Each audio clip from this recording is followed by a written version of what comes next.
ఈ ఉగాది నుండి astrology plus law of attraction తో కొత్త జీవితాన్ని మొదలు పెట్టండి. వెంటనే జేకేఆర్ గురువు గారి పర్సనల్ అపాయింట్మెంట్ తీసుకోండి.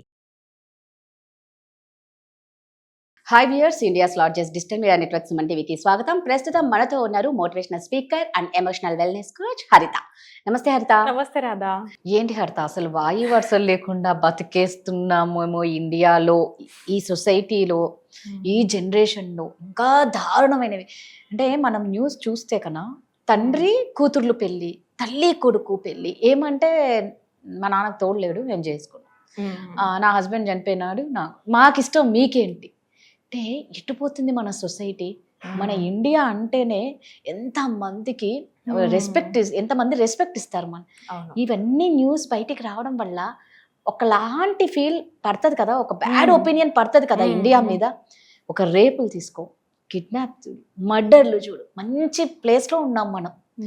అవతల దేశం వాళ్ళకి మనం ఎంత మనల్ని ఒక చీప్గా చూడాలి అంటే ఇవన్నీ కనిపిస్తాయి. మనకు రెస్పెక్ట్ అనేది పోతుందేమో. రెస్పెక్ట్ పక్కన పెడితే బంధాలు, ఒక బ్లడ్ రిలేషన్, వాయు వరుస లేకుండా అంత దారుణంగా ఎలా బతుకుతున్నాం అనేది అర్థం కావాలి. ఎందుకు వస్తాయి వాళ్ళకి అలాంటి థాట్స్ హరిత? వాల్యూ సిస్టమ్ రాదా, వాల్యూ సిస్టమ్ సెట్ సరిగా అవ్వలేదు అక్కడ. అంటే ఇప్పుడు మనకు సాక్రిఫైస్ అన్నది ఏంటి, ఒక దాని కావాలంటే ఒకటి వదులుకోవాలి, నో ప్రాబ్లం, ఇందులో కూడా నీ సంతోషం ఉంది అన్నది మనం ఎప్పుడైనా వాల్యూ సిస్టంలో సెట్ చేస్తే వాడు ఆ సాక్రిఫైస్ చేయడానికి అలవాటు పడతాడు. నేను ఎగ్జాంపుల్ చెప్తాను ఒక ఎమోషన్ గురించి. నేను సాక్రిఫైస్ చేయాలి, నేను కూడా ఎవరికన్నా త్యాగం చేయాలి అన్నది లవ్ అని, దానికి అటాచ్డ్ ఏదన్నా వాల్యూ సిస్టమ్ లాంటిది ఉంటే అది వేరు. ఇక్కడ నేను నా లైఫ్ అంతా మా నాన్న కోసం త్యాగం చేస్తాను, ఎందుకంటే మా నాన్న ఖాళీగా ఉన్నారు, తోడు లేకుండా మా అమ్మ చనిపోయింది కాబట్టి నేను మా నాన్నని చూసుకుంటాను అన్నది. చూసుకో, మీ నాన్న నీదే రెస్పాన్సిబిలిటీ. కానీ ఏ రిలేషన్షిప్తో చూసుకోవాలి? బెడ్ రిలేషన్షిప్తో కాదు, బ్లడ్ రిలేషన్షిప్ ఉంది కాబట్టి ఆయన తిన్నారా, ఆయన చూసుకోవాలా, ఆయన కేర్ తీసుకో. ఒక కోడలు చేస్తుంది మావగారిని నాన్నగారు అనుకొని చేస్తోంది, అది నీ సొంత నాన్నగారిని నువ్వు నాన్నగారు అని ఫీల్ అవ్వకుండా నువ్వు వైఫ్ కింద అవ్వటం మారటం ఏంటి నాకు అర్థం కావట్లేదు. అంటే ఇక్కడ వావి వరుసలు ఏ రేంజ్ లో వెళ్తున్నాయి అంటే రాదా, దేనికోసం ఏం వదులుకుంటున్నారు అసలు? నేమ్ అండ్ ఫేమ్ కావాలా, లేకపోతే సెక్షువల్ రిలేషన్షిప్స్ కావాలా? మీకు అది కావాలి అని అనిపిస్తే ప్రపంచంలో ఇంతమంది ఉంటారు కదా, అదర్ దెన్ ఫాదర్ పోని వేరే ఏదన్నా రిలేషన్ తీసుకోరా నాయన. పోయి నాన్నకే మళ్ళీ ఏందది? ప్రాక్టికల్గా మాట్లాడితే అంటే వీరు నో, మనం ఇంకా బేసికల్గా వెళ్ళి ఇంకా వాళ్ళంతా అనుకోలే తవ్వలేము. బట్ ఏంటంటే అట్లీస్ట్ నేను ఏ జాగ్రత్తలు తీసుకోగలను, రైట్? తల్లి కొడుకు పెళ్లి చేసుకోవడం ఏంటి, ఇంకా నాకు అసలు చూస్తే తాగొచ్చి కొడుకు వాళ్ళ ఫ్రెండ్స్ని తీసుకొని వచ్చి తల్లినే రేప్ చేసి చంపినాడు రాధా. ఆ తల్లి కడుపులో మోసి కనిందా పిల్లోడిని, తిరిగి మళ్ళీ అదే పిల్లోడు రేప్ చేసి చంపడం. అసలు అందుకే నేను న్యూస్ పేపర్ చదవను రాదా, I be very frank. As an emotional wellness coach ఎవరు కూడా పొద్దునే లెగిసి న్యూస్ చూడకండి. Very important point to be noted. పొద్దున్న నువ్వు లేచి నిద్రలో నుంచి లేచిన 90 minutes లోపల నీ సబ్ కాన్షియస్ మైండ్ ఇంకా యాక్టివేటే ఉంటుంది. నువ్వు దానికి ఇచ్చే ఇన్ఫర్మేషన్, కొంతమంది పొద్దున్న లేగానే ప్రైమ్ టైం న్యూస్ ఆన్ చేస్తారు. ఇట్లా ఆన్ చేస్తారు, ధడేల్ ఇక్కడ జరిగింది, అక్కడ జరిగింది, ప్రపంచంలో ఎక్కడో ఏదో భూకంపం అయింది, బట్ ఇక్కడే భూకంపం అయింది అన్నట్టు క్రియేట్ చేస్తాడు లోపల. అన్ని చావు కబుర్లే. లేకపోతే పొద్దున లెగ్గనే అరే ఆడేదో కుక్కర్లో కుక్ చేశాడంట, వీడికి ఇక్కడ అనవసరంగా ఆలోచనలు వస్తాయి. Don't see no prime TV అస్సలు. మీరు మార్నింగే 90 minutes లోపల ఎలాంటి డివైజెస్ తీసుకోకుండా మీకంటూ మీరు ప్రోగ్రామింగ్ చేసుకోవాల్సిన time, important time, very important time. ఆ టైంలో మీ ఎమోషన్స్ కోసం మెడిటేషన్ చెయ్యాలి రాదా. చాలామంది మెడిటేషన్ పక్కనోడు కోసం చేస్తున్నాడు. పక్కనోడు బాగుండాలి, పక్కన నేను ఏదో సాధించాలి. నీకంటూ ఒక ఎలోన్ టైం, జస్ట్ ఏమి చేయొద్దు. మెడిటేషన్ అంటే నువ్వు ఏదో ఊహించేసుకొని ఏదో విజువలైజ్ చేసేసి నీకు 1000 లక్షలు వచ్చేసింది అయినా నువ్వు ఆ మూమెంట్లోకి వెళ్ళిపో, నువ్వు నిజంగా ఫీల్ అవ్వదు, నీకు వచ్చేస్తుంది. నేను మధ్య చూస్తున్నాను లా ఆఫ్ అట్రాక్షన్, నాకు కూడా తెలుసు. కానీ don't be in that desperation. అది కావాలి కాబట్టి ఇక్కడ లైఫ్ని మిస్ అవ్వకండి. నీకు ఈరోజు నీ చుట్టుపక్కల ఉన్న రెస్పాన్సిబిలిటీస్ ఏంటి? Conscious layer, sub conscious layer అని 2 ఉంటాయి మన మైండ్లోని. కాన్షియస్ లేయర్లో లేచిన తర్వాత నువ్వు సపోజ్ నేను అంటే అమ్మను కాబట్టి 2 పిల్లలు రెడీ చేసి స్కూల్కి పంపాలా, వాళ్ళ క్యారేజ్ సర్దాలా, తర్వాత మా ఆయన వెళ్తారు ఆయన క్యారేజ్ సర్దాలా, వాళ్ళు వెళ్ళిన తర్వాత మిగతా టైంలో నేను ఏమన్నా కెరియర్ చూసుకుందామా. మళ్ళీ వాళ్ళు వచ్చాక వాళ్ళకి నేను చూసుకొని as a mother you have to be alive. నువ్వు వాళ్ళ ముందు ఉండాల్సిందే. మనిషిగానే ఎక్కడ ఉన్నాను, అలైవ్గా నేను. బాడీ మైండ్ ఏమంటారు, బాడీ ప్రెజెంట్ మైండ్ అబ్సెంట్. అలా నేను ఉండే ఏం లాభం?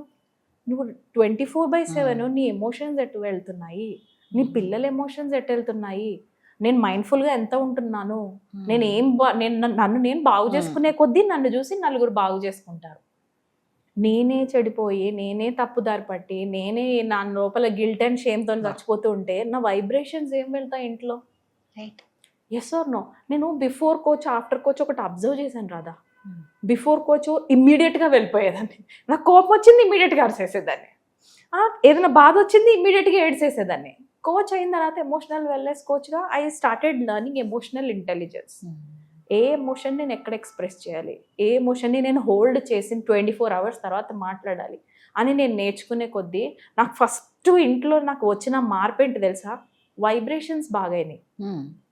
లా ఆఫ్ వైబ్రేషన్స్ ఏంటి తెలుసా? ఎవ్రీథింగ్, నువ్వు టిష్యూ పట్టుకో, ఫోన్ పట్టుకో, అద్దం, టీవీ ఏదన్నా కానీ every object in this world will have some vibration.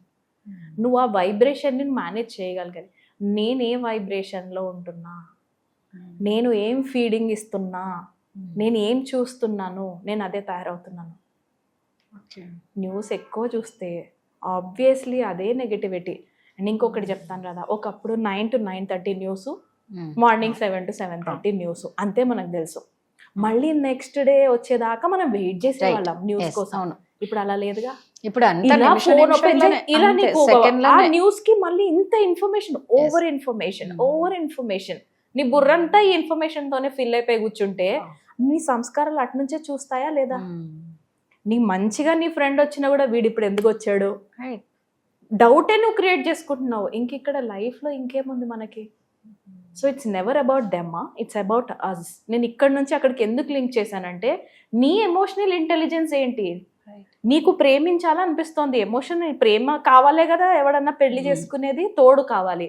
కానీ అది ఎలాంటి తోడు? వావి వరుసలు లేని తోడా? నీకు నీ పుట్టుక కారణం వాళ్ళని మళ్ళీ నువ్వు ఈ తోడులోకి లాగుతున్నావా? ఎట్టుపోతుంది రాదా అసలు? ఏ ఎమోషన్కి ఏం చూస్ చేసుకుంటున్నారు?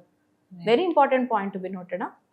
సో కొంచెం రేపు పొద్దున్న నీకు సపోజ్ వర్స్ట్ కేసెస్ చెప్తున్నాను, ఓకే మీకు పిల్లలే పుట్టారు, తాతని పరిచయం చేస్తావా, తండ్రిని పరిచయం చేస్తావా? ఇలా చేసుకోవడం ఒక్కైతే తండ్రి కూతుర్లను రేప్ చేయడం అసలు ఎటు పోతుంది? ఎందుకు అట్లాంటి ఫీలింగ్స్ వస్తాయి ఒక కూతురు మీద? తండ్రికి, తాతకు వస్తాయి, తండ్రికి వస్తాయి, బాబాయ్కి వస్తాయి, మామకు వస్తాయి, అన్నకు వస్తాయి. అసలు ఏంటి, ఎందుకు వస్తాయి ఆ ఫీలింగ్స్? ప్రతి 3 ఆడపిల్లల్లో ఒక అమ్మాయి అటెంప్టెడ్, ఓకేనా? ఒక అమ్మాయి అటెంప్టెడ్, ఒక అమ్మాయిని కంప్లీట్ గా మొలెస్ట్ చేసిన వాళ్ళు. ప్రతి 3లో ఒక అమ్మాయి అటెంప్ట్ చేస్తే బయటపడ్డారు, సర్వైవ్ అయ్యి.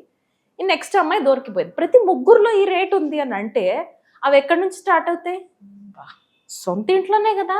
అదే కదా, నీ సొంతలోనే. మొలెస్టేషన్స్ కి నంబర్ 1 రీజన్ ఏంటి తెలుసా? 90% నీ ఇంట్లో వాళ్ళే ఉంటారంట. రైట్.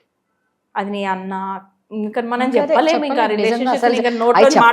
ఎట్లనో అనిపిస్తుంది వాళ్ళకి ఎలా చేస్తున్నారు. చాలా న్యూస్ ఉంటాయి రాదా. ఇదేంటి అసలు సొంత అన్నయ్య ప్రెగ్నెంట్ చేస్తే, అన్నయ్య తండ్రి ఇద్దరు కలిపి చేస్తే ఆ పిల్లకి ఇప్పుడు ఏ బేబీని ఏం వరుసతో బయటికి రావాలి? ఇలాంటివి చాలా కేసెస్ ఉన్నాయి. It's about us. నాకు అలాంటివి వింటే చాలా బాధపడేదండి రాదా. అందుకే నేను అసలు న్యూస్ చూడను. ఏ న్యూస్ అన్నా మన దాకా వచ్చేస్తుంది.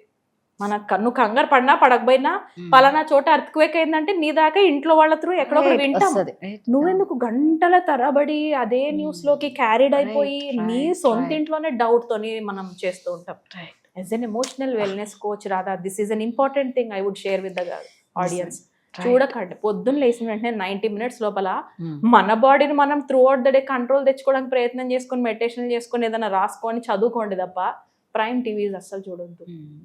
Very important. నిద్రపోయేటప్పుడు కూడా చూడకూడదు.